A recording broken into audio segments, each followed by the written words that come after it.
अब हम अगली खबर का यहां पर रुख कर लेते हैं। महाराष्ट्र में 5 दिसंबर को सरकार बनाने का ऐलान बीजेपी प्रदेश अध्यक्ष चंद्रशेखर बावनकुले की तरफ से भले ही कर दिया गया हो, ये बता दिया गया है कि प्रधानमंत्री मोदी इस शपथ ग्रहण में शामिल होंगे, लेकिन अभी तक ये साफ नहीं हो सका है कि प्रदेश का अगला सीएम कौन होगा। भले ही बार बार ये कहा जा रहा है कि मुख्यमंत्री पद का चेहरा तय हो चुका है, लेकिन सच यही है कि बीजेपी भी इसका ऐलान करने से बच रही है और यही वजह है कि विपक्षी महाविकास अघाड़ी भी इसे लेकर के अब सवाल उठा रही है।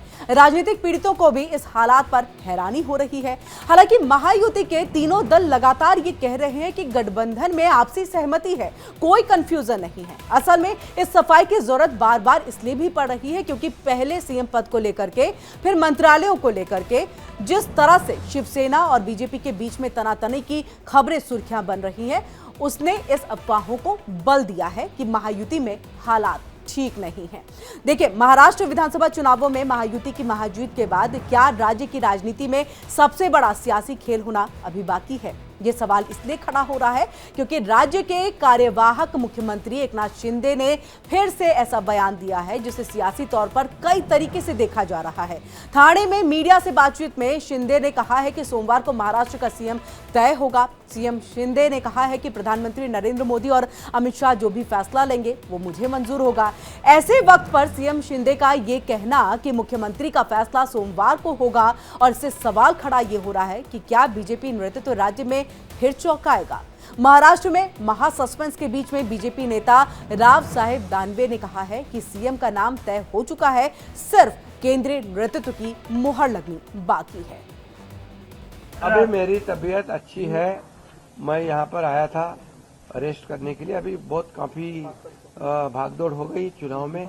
मैं एक एक दिन में 8-8, 10-10 सभा ली थी और मैंने कोई अभी तक मेरे 2-2.5 साल के कार्यकाल में छुट्टी बिट्टी कोई मनाता नहीं। मैं यहाँ भी आता हूँ, यहाँ भी जनता दरबार होता है, लोग आते हैं। अभी भी लोग आए मेरे को मिलने काम के बहाने। वो यहाँ आने के बावजूद भी मुझे लोगों से मिलना है। मिलता हूँ मैं लोगों को और मेरी तबीयत थोड़ी खराब थी, अभी ठीक हूँ।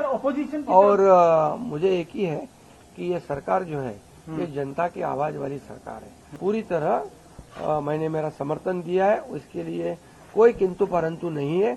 और स्पष्टता से मैंने कहा है, मैं पूरी स्पष्टता से मेरी भूमिका व्यक्त करने वाला कार्यकर्ता हूँ। निश्चित रूप से अभी मैं एक ही बात कहता हूँ, सरकार स्थापित हो जाएगी, अच्छी तरह से हो जाएगी। कोई किसी में हमारे सभी तीनों दलों में समन्वय है और हमें क्या मिला और इससे ज्यादा हम जनता को क्या देंगे, महाराष्ट्र को क्या देंगे। अभी हमारी जिम्मेदारी बढ़ गई है क्योंकि महाराष्ट्र की जनता ने हमें भर भर के दिया है। अभी हमें उनका विकास करना है, ये योजनाएं को आगे बढ़ाना है, इस पे पीछे हम काम करेंगे। महाराष्ट्र में बीजेपी की तरफ से देवेंद्र फडणवीस मुख्यमंत्री की दौड़ में स्वाभाविक दावेदार के तौर पर उभरे हैं। चुनाव जीतने आने के बाद जो नतीजे आए हैं उसके बाद राज्य के सबसे ज्यादा नवनिर्वाचित विधायकों और दूसरे दलों के नेताओं ने फडणवीस से मुलाकात की है। ऐसे में जब शिंदे के सहयोगी फडणवीस इस रेस में सबसे आगे हैं, तब वो उनका ये कहना कि पीएम मोदी और अमित शाह जो भी फैसला लेंगे वो सियासी जानकारों को चौंका रहा है। राज्य में ये सब उस वक्त हो रहा है जब राष्ट्रीय स्वयंसेवक संघ के पूरे प्रकरण को लेकर के नाराज होने की बात कही जा रही है। इसी के साथ सूत्रों से जो जानकारी सामने आ रही है कि उसमें यह कहा जा रहा है कि राज्य में मुख्यमंत्री को लेकर के देरी हो रही है, उससे संघ खुश नहीं है। संघ इस बात से भी खुश नहीं है कि जानबूझकर के फडणवीस के सामने मराठा मुख्यमंत्री होने की एक लॉबिंग की जा रही है। फडणवीस के विकल्प के तौर पर कई नामों की चर्चा सामने आई है।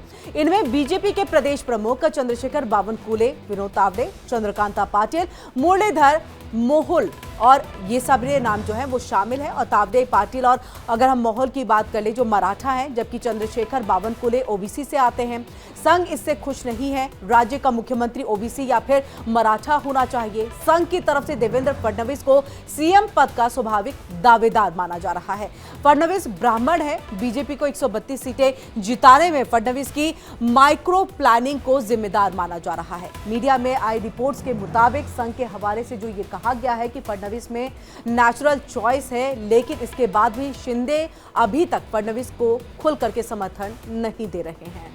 और इसी को लेकर के देखिए महाराष्ट्र में किस तरह से अभी भी राजनीतिक चहलकदमी चल रही है। महाराष्ट्र में सीएम पद के चेहरे का ऐलान नहीं हो पाना ऐसा नहीं है कि बड़े बड़े लोगों को ये चौंका रहा है, बल्कि आम लोग भी इससे जुड़ चुके हैं, खास करके वो लोग जिन्होंने पिछले कार्यकाल में शिंदे को बतौर मुख्यमंत्री देखा। उन्हीं में से एक है सतीश देवकुंडे, जो एकनाथ शिंदे की सतारा में मौजूदगी की खबर पा करके उनसे मिलने के लिए पहुंचे। सतीश पेशे से तो किसान हैं, जिनका बिजली का बिल उनके लिए बड़ी परेशानी का सबब बन चुका था।